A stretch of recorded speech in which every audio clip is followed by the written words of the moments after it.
It's time for us to start building our base cabinets in our living room. These will sit next to the fireplace, add storage, and bring in some much needed character to this home.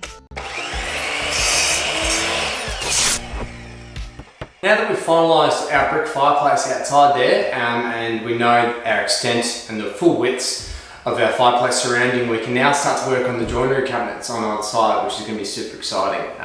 It's a lot of quick progress for the amount of work that you do for cabinetry. You build it, you put it in, it makes an immediate difference, which is really, really cool. So I'm going to start off now by building our base cabinets completely from scratch, just using 18mm melamine. I'm going to use that to make the kickers, the base cabinets, and then we're going to make our own shaker doors with MDF, which we'll take you through in a little bit more detail as we move forward. But to start off with, I'm going to turn these big hunks of sheets of timber into some base cabinets. And then that's going to allow us to set everything up for our bench tops and then for our bookshelf cabinetry above, which will all be out of MDF as well. So I'm going to get stuck into this and then we'll move forward from there. Alright, now I've just done my first cut here and I realised I didn't fanboy enough over the machinery I'm going to be using to do these cabinets. This thing practically built our entire caravan, which is pretty awesome, like all the panelling, all the walls, the floors, the cabinetry, the bed, everything was done with this machine itself. It's amazing, it can cut just machine perfect lines with absolute precision and ease as well with the track. So it is the Festool track saw. We'll put a link in the description for you guys if you wanted to check it out, just to have a look at it. It is a serious bit of gear. It's a little bit expensive, I won't lie. It's around the $1,500 mark, including all the tracks and bits and pieces, but man almighty, do you need to not buy anything else. It is the one-stop shop for anything panel cutting wise, joinery, cabinet. It's absolute must. It gives you that CNC precision with a handheld element, which is just amazing. So millimeter perfect cuts, perfectly straight every single time. It wouldn't use anything else, but more importantly, vacuum attachments and things like that as well are just as important with this machine, especially when you're cutting MDF, which is banned in America. Australian haven't quite cottoned on yet, but we still have a lot of gear around it to make it really, really safe for people to cut, because obviously the particles and the fibers can be pretty harmful to humans and our lungs. So this thing does an amazing job at minimizing that to its like maximum degree. And I wouldn't use anything else.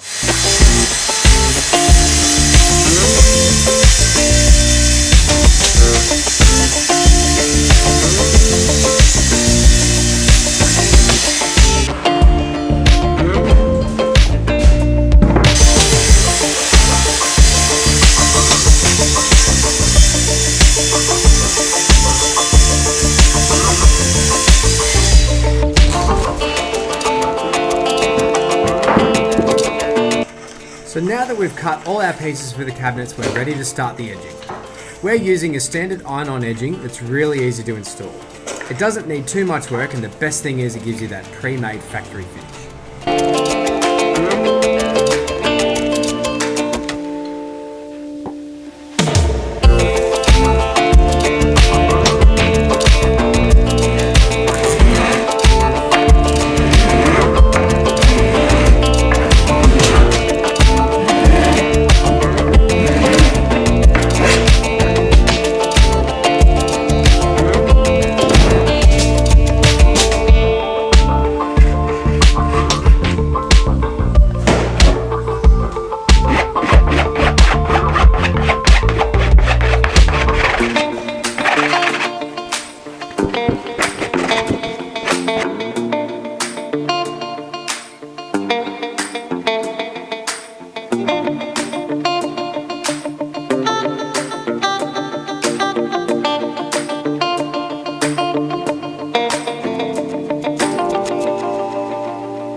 Okay, so now that I've built all 4 of my cabinets, the next piece is the kickers.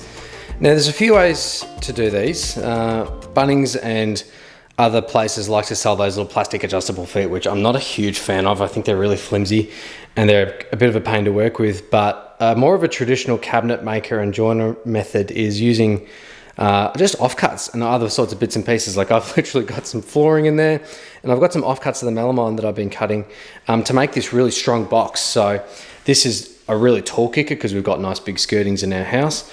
There's lots of different ways that you can construct these, but essentially it's just a straight box that allows the cabinets to be fixed to the floor. So I'll use this bottom one here to screw straight through, go into the floor, even through the back here, sometimes into the back wall. But it also allows me to screw the joinery down into the kicker as well. So the whole lot's all tied in together. Makes it really sturdy, really strong, especially if you've got a bit of weight. You know, building our tall cabinets, we want it to be nice and sturdy underneath. So this is a really good way of using access materials and yeah, making it nice and strong. Okay, so before we get to installing our cabinetry, which will sit here below the bookshelves, I want to paint the other side of the wall. So you can see this side is painted and this one is primed. We're ready to get painted. So I'm just going to use my 2 neutral colours that I'm going to pull through the entire home and layer them. So you can see in this one that there is this kind of crisscross action, a layering of different colours, a slightly darker and a slightly lighter colour that makes it look like a more organic plaster feel. I'll bring you in closer. So you can see that it feels really neutral, but it does have texture to it. And I've gone and put big brush strokes that give you that kind of plaster feel to it. So all you really need for this project is the 2 colours that you're going to be using. So here are mine, and a tray and a white brush. This was the whitest brush I could find, but when I did a bit of research into textured paints, people use really wide brushes.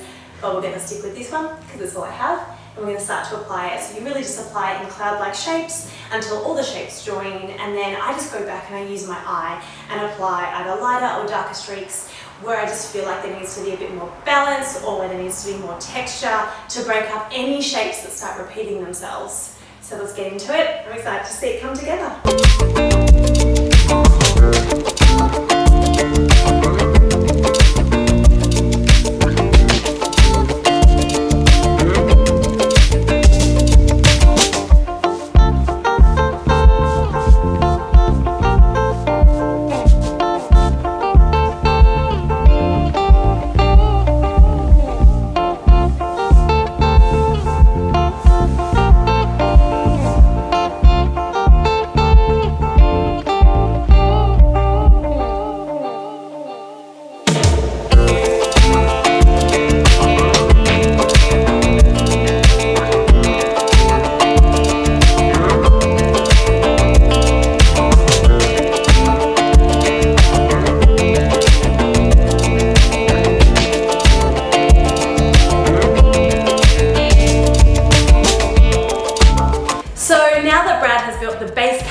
Installed them, and boy does it look good. I'm gonna get on to making the doors. We're building shaker style doors, but with a little bit of something else, which is this molding that we've picked up from Bunnings, which has this really beautiful, it's quite hard to see, but it has this really beautiful curve to it. It's not super flowery or super over the top, but it has a little bit of something. Our style for this home is leaning towards more of the traditional kind of style, but we're bringing in modern elements to make it feel a little more like us. And so it's a bit of a transitional kind of house style, if that makes sense. So we're going to be using this as well as the shaker style door, but first we need to build the doors. I know that Brad has already gushed at you about the festal, so we don't need to go through that again. But I'm going to be cutting the door first, which is where we'll build our shaker and molding onto. Let's get started.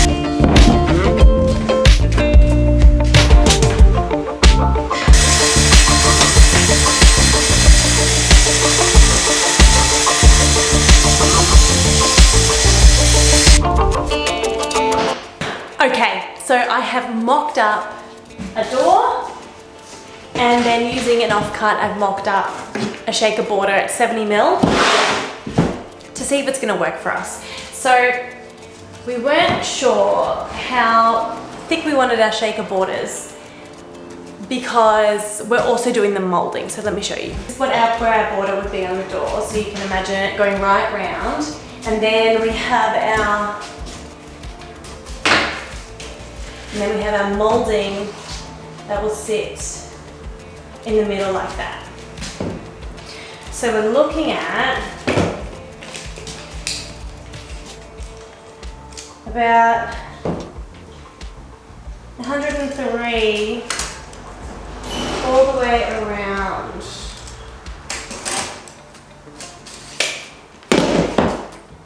I think that could look nice. I think this is going to look good.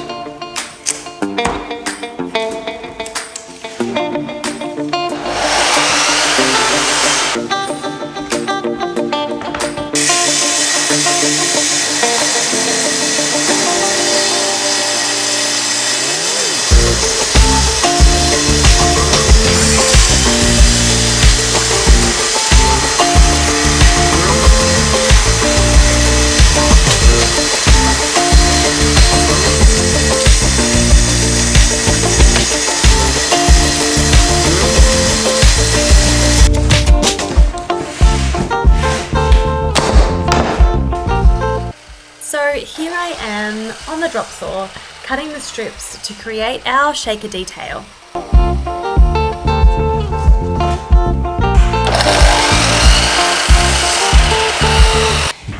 Okay, so now that we've cut all of our pieces ready for each door, I've just put them in piles for each door. So I've got 4 doors, 4 piles. I am ready to assemble. So all I'm gonna do is get our wood glue and make sure I get a really good even coat on each of the sides. And then we're gonna pin them down with our bradder to make sure that they stay put. That's all we're gonna do. And then after that, we'll be able to apply the molding, and then we can prime and paint, and we've made our doors.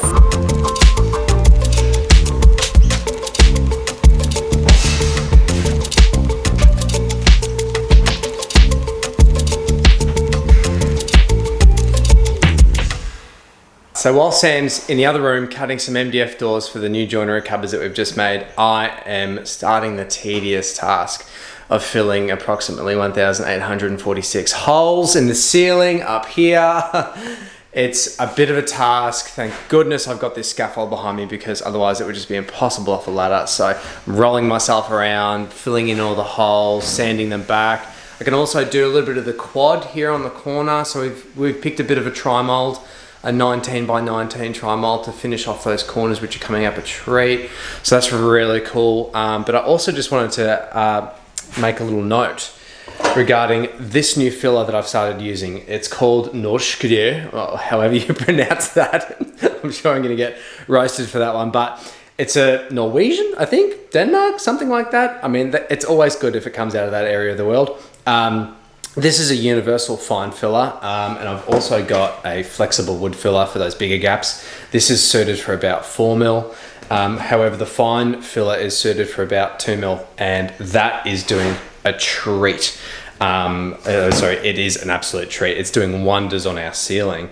It's really easy to sand. It's got a nice clean finish. It's super smooth. Like, this stuff is amazing, and it's really, really well priced too. So definitely highly recommend this for fillers. I've definitely used a whole heap of these before, but nothing is as easy to use as this, and the finish I'm really, really happy with. So strongly recommend that at your Bunnings, as always.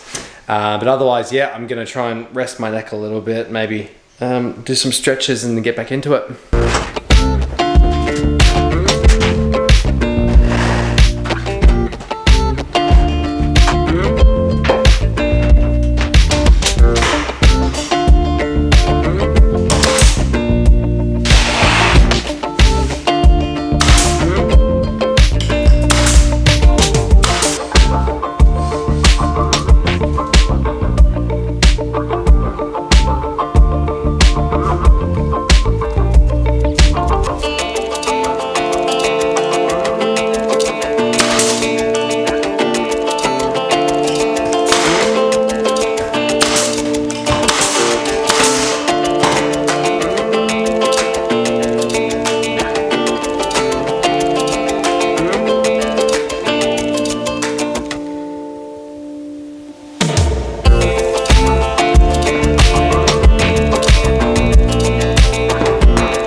is the last one. So now they're gonna dry and then we're gonna put on the molding.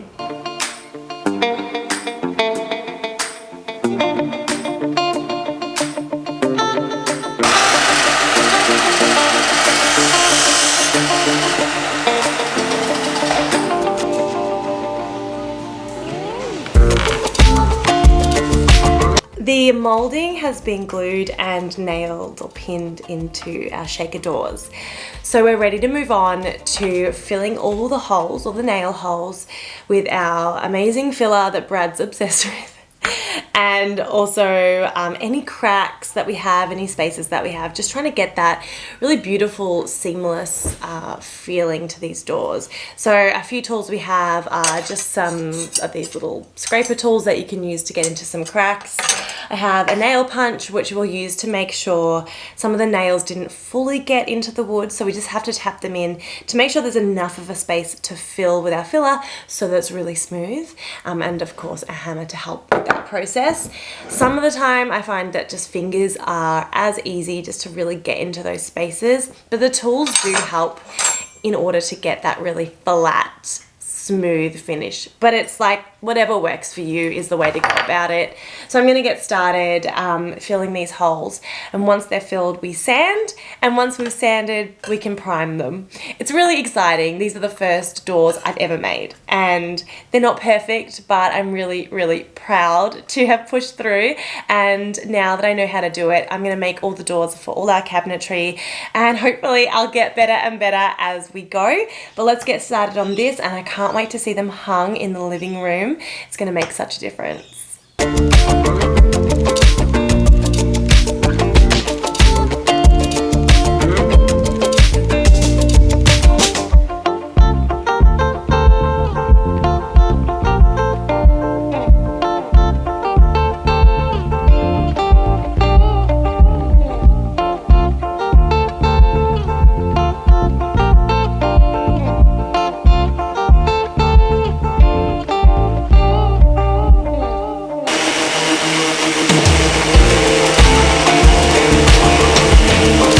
So I've just clamped down my door and we're using an edging tool, an edger and edging tool to put a small router in the side of this door so that it's not so square and has a bit of a softer edge.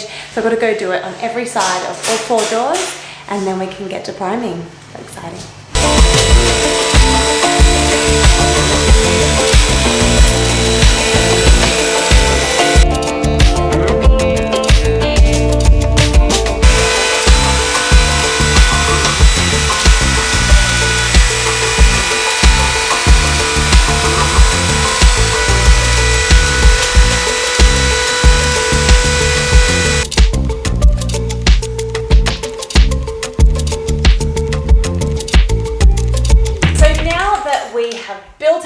Doors, we've put in the moulding, we've sanded all and filled all the holes, and then we've done our edging. We're ready to prime them. We've just bought this new primer that we've never tried before. It's called a bin primer. B.I.N primer. So this is a shellac based primer. We've never used it before, but we're hoping that it'll give us a really lovely finish. So I'm going to spray it in this room that we're allowed to get some stuff everywhere. We're yet to kind of get into this one and get stuff into it. So we're going to use it as our little spray booth, and we're going to see how we go.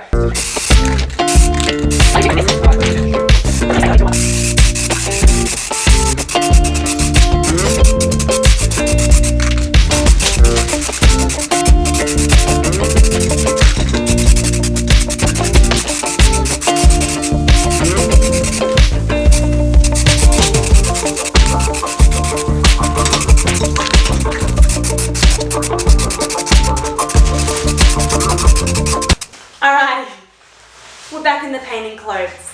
So the spray that we tried, let me show you. So it was okay, but it's probably not the right product for this project. So it gives somewhat of an even coat. You'd want to do 2 coats anyway, and it does work well with the MDF, which is what we've used to build these doors, but it's just that you don't get enough product per can, and it's a pretty expensive way of doing it because you'd need, like, we didn't even get to this side. So you'd need like at least 2 cans for just the 4 doors for 1 coat. So you'd need 4 for 2.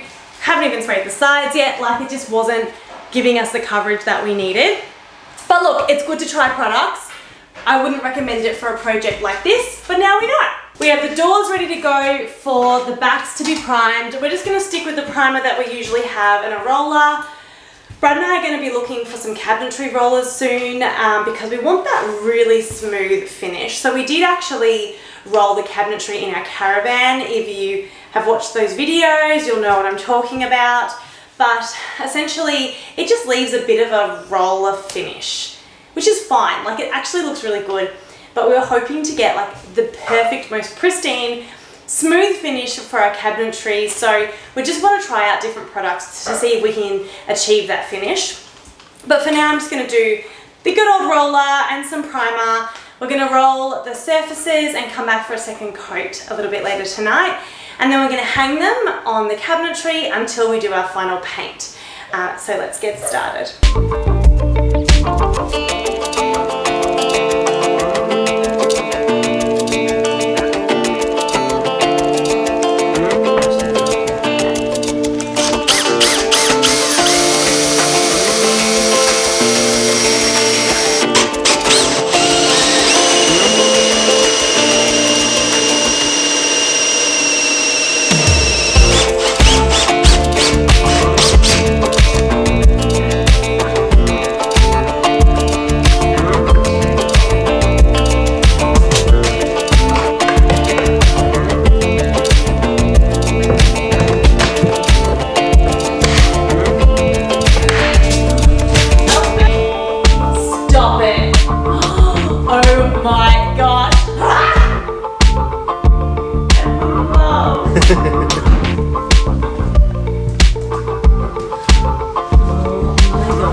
Of building the base cabinets. It's been a long road. There's a few steps to remember. But we're happy to be here. It's starting to look like a house. When you start to get these, you know, details in, like that molding is bringing me some good future vibes. Future house vibes. Future house vibes, because it's like, you know, starting to feel like our home. So the base cabinets are in. I've got to build about 6 billion doors in the future, but I feel like this has given me some confidence and I've learned a lot. The next video, I think, is going to be the office cabinetry, where we get to build all of the cabinetry in the office. We have like a full wall of cabinetry going in the office.